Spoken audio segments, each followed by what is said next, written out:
Welcome back to another UFC fight prediction video. In this video, I'll be predicting the prelim fights for UFC Fight Night on ESPN Plus, Lee versus Oliveira.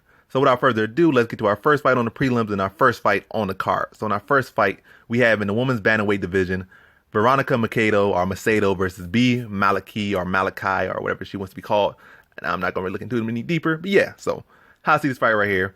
Veronica Macedo, when I first saw her come to UFC, she looked like she had some pretty good talent. Like she had some pretty good striking, maybe was a little bit undersized. I think she was at 135 originally, and she was a little bit undersized. And she lost like maybe 1-2 fights. And I think she dropped down, lost again. I think she just finally got a win. And now I think she returned to bantamweight. Well, I'm not even going to look into her career anymore. But basically, she's always been kind of undersized, always been kind of smaller out there. Striking definitely been a little bit impressed. Like she has some good spinning back and some good timing here and there. Nothing too exceptional, but like you worked on it, she could definitely be somewhat of a threat. But overall, at this point, still don't really see her as much of a threat. Like even her last fight, she looked all that good. She got taken down, then she found an opportunistic submission, and that was good. But her overall game didn't really say much in that last fight. Now going this fight, both solid strikers, but B Malecki has a 10-inch reach on her and like a 5-inch height advantage over her. So I think Macedo has a 64-inch reach, and Malecki has a 74-inch reach. Macedo is 5'5", and Malecki is 5'9". Plus, Malecki is not just taller, longer, rangier, and big. She's also bigger than her. She's coming from 145 to 135, and Macedo is coming up from 125. So it's gonna be a huge height and weight and strength discrepancy. I think Malecki has some pretty solid striking as well. So I think with that height and that range and the ability that striking really not even that big of a gap, whether for one or the other, I think it's going to lean heavily to Malecki. And Malecki also has good grappling skills as well. So I don't really see her being too long, too rangy, and just picking apart Macedo from distance, being the bigger fighter in the clinch, and really every aspect of this fight, and just really just being too big for Macedo. Skills roughly around the same, but it's too big, too strong to be able to keep Macedo at distance, land strikes from distance, and close, be able to manhandle Macedo around, out-grab her, and just do whatever she kind of really wants in this fight. I actually think, I think it's going to be a dominant decision. I don't think it's a finish. This is like a kind of a semi-dominant decision. Once Malecki really starts to slow her down, put her size and weight on her, I think it's really going to start to get dominant. So in this fight, I got B Malecki via decision. Now to our next fight, we have in the flyweight division, Gustavo da Silva versus David Dvorak. So look at this fight right here.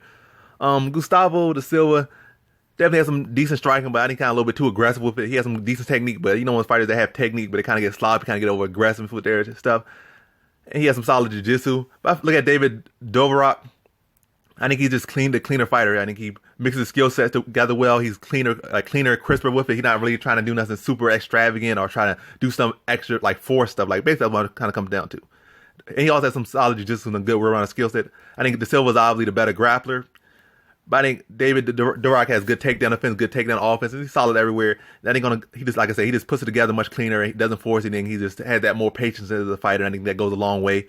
Whereas Da Silva trying to make stuff happen. I think Dvorak just taking advantage of those sloppy moments and, making him pay for it. He tried to swing some to overhand, stepping back, counter him, try to do a spinning back kick, circling out, and then catching him and tagging him.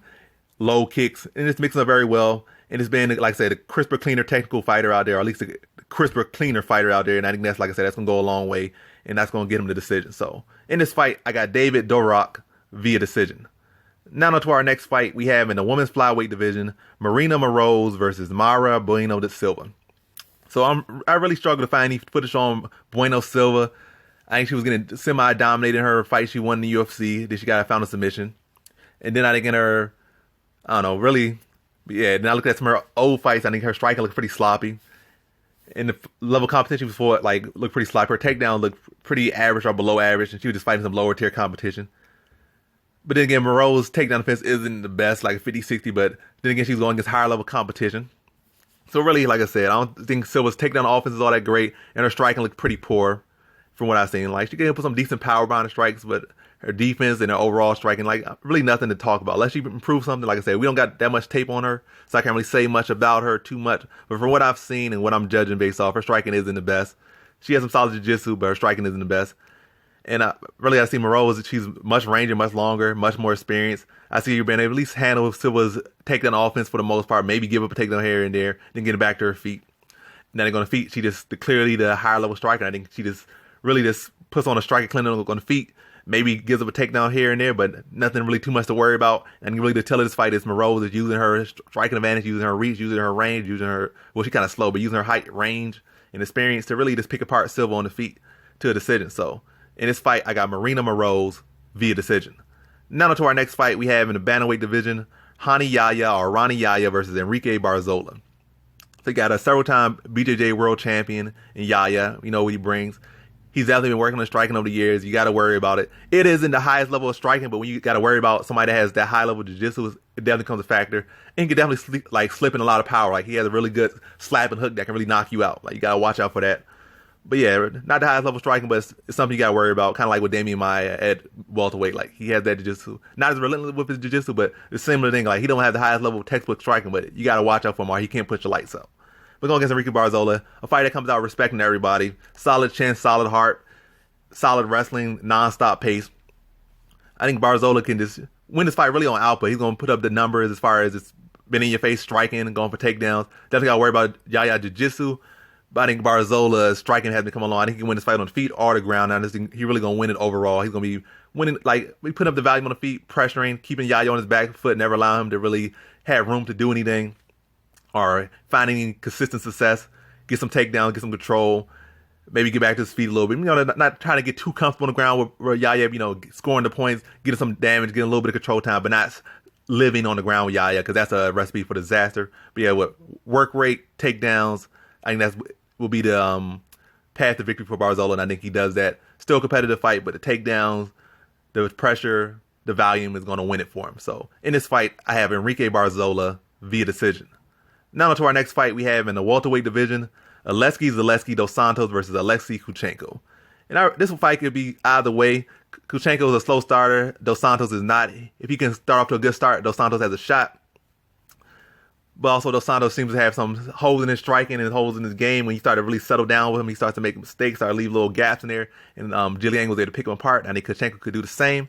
And I'm actually going to lean to Kunchenko in this one. I feel like, let me say one more thing about Kunchenko. Kunchenko has some pretty good grappling defense. But at times, it isn't, it's not like, as far as, you know, this defending submission, I'm just talking about like getting taken down, allowing people to have control time. That's what I'm more worried about with Kunchenko. But I feel like it's one he's going to be kind of working on that takedown defense. And he already had pretty good takedown defense prior to that one fight with Gilbert Burns. So I think his takedown defense will be pretty sharp. Matter of fact, I think a couple times because of the low kicks of Gilbert Burns. I don't think Dos Santos going to put together that good of a game plan. I think he'll get a little sloppy in there. I think Kunchenko probably will give away that first round, but I feel like in the second and third round, Kunchenko is going to be sharp, be able to defend the takedown of Dos Santos if he try to go everywhere. And I think him just being a cleaner, crisper, more diligent striker out there is going to allow him to start to pick apart the holes in Dos Santos. I think he starts to tag him and wear on him. In the third round, I think he starts to break away on the striker totals, and whether it be by a lot or by a slim, I think the feel of the fight, the energy of the fight is going to be Kunchenko. He's going to be landing those sharp shots, and it's going to be having Dos Santos reacting to them. Whether he be outlanding by 2 or 5 or even 10 strikes, it's going to be like you're going to tell that Kunchenko's controlling the pace. He's landing significant strikes, and Dos Santos filler strikes. A lot of those strikes will be counter strikes when Dos Santos, like I said, swings these big shots or these capoeira type movements.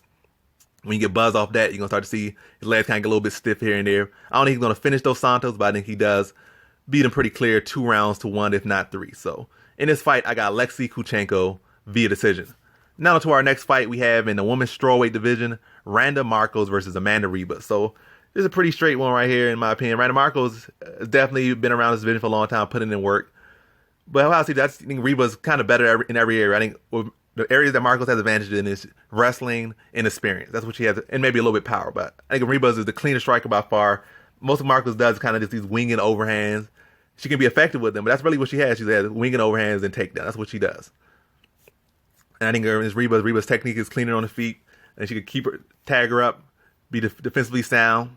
And I think on the ground, even when Markos tries to threaten with submissions, takedowns, I think Ribas could threaten with submissions. I think off her back, she can get sweeps. She's dangerous off her back end on top. And she can get sweeps or takedowns of her own. I really just think this fight is just, Ribas just really been diligent out there, being calm, being patient, landing strikes while Markos try to land these big overhands, these big actions. I think Ribas just been patient. She has that jiu-jitsu background. She's patient. So be able to, wait for the opportunities to explode, wait for the opportunities to hit reversal, hit sweeps, or threaten submissions, the way to get back to position, or, just make the fight or the situation more advantageous to herself at times out there. And really, I think she's going to be the smarter, cleaner fighter out there. And eventually, as she started to wear on Markos on the feet and with these transitions and submissions, I think eventually she was able to really start to shift the fight to herself. Whether she's the one taking the fight down later on in the fight, or she's able to attack submissions off her back when Markos shoots sloppy takedowns and falls in, doesn't fall in necessarily the best position and falls in a position where Ribas can attack instantly and catch her there. I think either way, as the fight goes on, Markos going to start to make more mistakes, and Ribas is going to start to see them as she sees them like early on in the fight and then really capitalize on them later in that fight. I think she gets her with a late submission. So in this fight, I got Amanda Ribas via third round submission. Now to our prelim headliner we have in the flyweight division, Jussier Formiga versus Brandon Moreno. So look at this fight right here. Another straightforward fight. Jussier Formiga, definitely the better grappler between two, or at least BJJ grappler between the two. I give Brandon Moreno a striking edge. Even though the techniques are around the same, Brandon Moreno just brings it much more. And as far as pace, I get at the Brandon Moreno. And I think that's going to come down. I think it's going to come down his striking on the feet, pace, and work rate. I think he's too scrambly on the ground. Unless Formiga can really damage on the ground and put some forward pressure and tag him up and then grapple him, he'll have success. But I think against Brandon Moreno, you're just going for takedown like Formiga. Formiga has been proven as a striking, but really, when you look at his fights against bigger competition, mostly it's been just taking down, backpacking, and just grappling people. That's all he's been doing. And I don't think Moreno's going to allow him to do that. I think Moreno is very scrambling on the ground. He's not going to allow him to just have a stationary position just to chill out, and he's going to make him work the whole time. And make Formiga had to use that gas tank, and Moreno's gas tank is way deeper. I think it just makes him work the whole time. Whether Formiga's having success with these takedowns or his grappling or not, Moreno's going to be making him work. Then on feet, Moreno's going to be unorthodox, landing shots. Matter of fact, I'm going to say it's even that close. I think Moreno is clearly the better striker. Be able to mix in different high-low attacks, overhands, and it's really, like I said, work rate is going to be the key factor in this fight. Work rate and never allowing Formiga to really have a rest period in the fight. It's been in his face working nonstop, whether he's grappling or striking. And I think Formiga's not really going to keep it with that pace. I still think it's going to be a competitive fight, but I think Moreno really is going to win this fight by outworking Formiga. So in this fight, I got Brandon Moreno via decision. And that concludes my fight predictions for the prelims of UFC Fight Night on ESPN Plus, Lee versus Oliveira. And as always, thanks for watching.